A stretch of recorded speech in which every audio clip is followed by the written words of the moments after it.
He used to say it like a joke. "It's too late for me." But the truth was, he wasn't joking. He really believed that some people just miss their chance. And he was one of them. Here's a story about a boy who thought he was too late to change, until life reminded him that time only runs out when you stop trying. His name was Ayan, 24, a college dropout who still lived in his childhood bedroom, the one with peeling posters of football players he no longer admired and a desk that hadn't seen a notebook in years.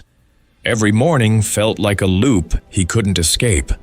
Wake up late, scroll endlessly, pretend he didn't care. He'd tell people, "Yeah, I'm figuring things out."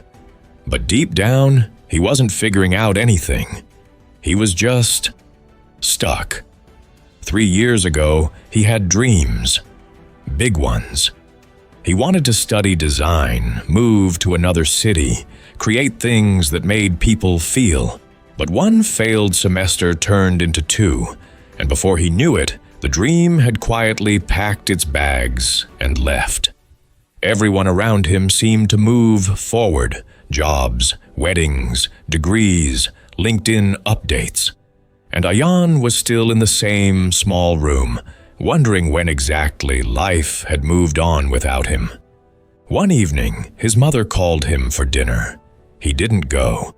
He sat staring at the cracked screen of his phone, watching a video about a 19-year-old who just sold his startup for millions. The comment section was full of words like inspiring, motivating, and goals. Ayan felt none of it. He just muttered, "Good for him," and locked his phone. Then, almost without thinking, he whispered the line he always said when things hurt too much to admit, "It's too late for me." But that night, something different happened. The power went out.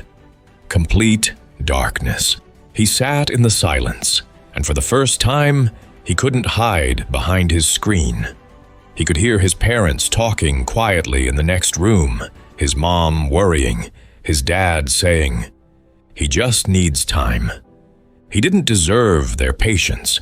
He knew that. But as he sat there, something small, almost invisible, shifted inside him. Not motivation.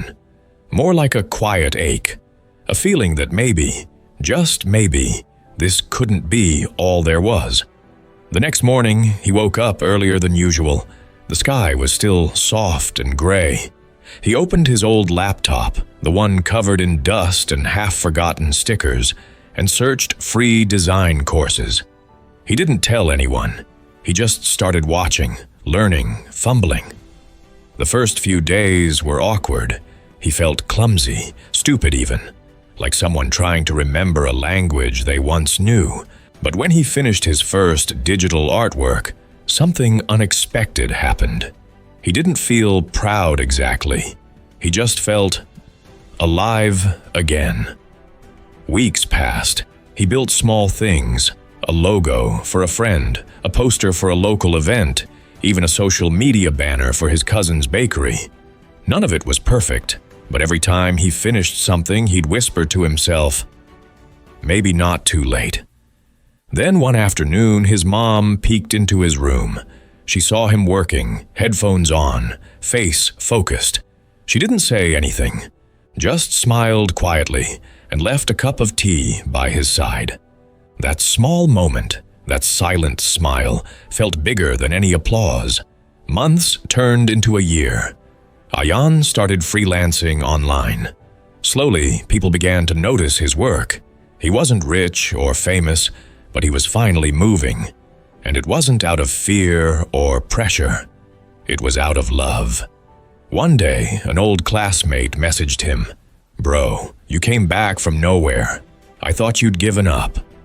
Ayan smiled and typed back, "Yeah, I thought so too." He didn't tell him about the nights he cried quietly, or the mornings he fought the urge to give up again. He didn't tell him how many times he almost quit. Not because of failure, but because of shame. He just kept going.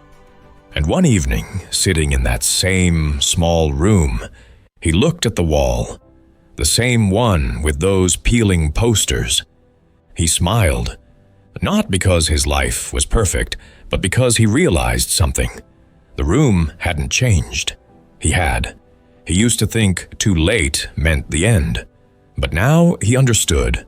Too late only begins when you decide to stop. In the end, Ayan didn't turn back time. He simply stopped letting it scare him.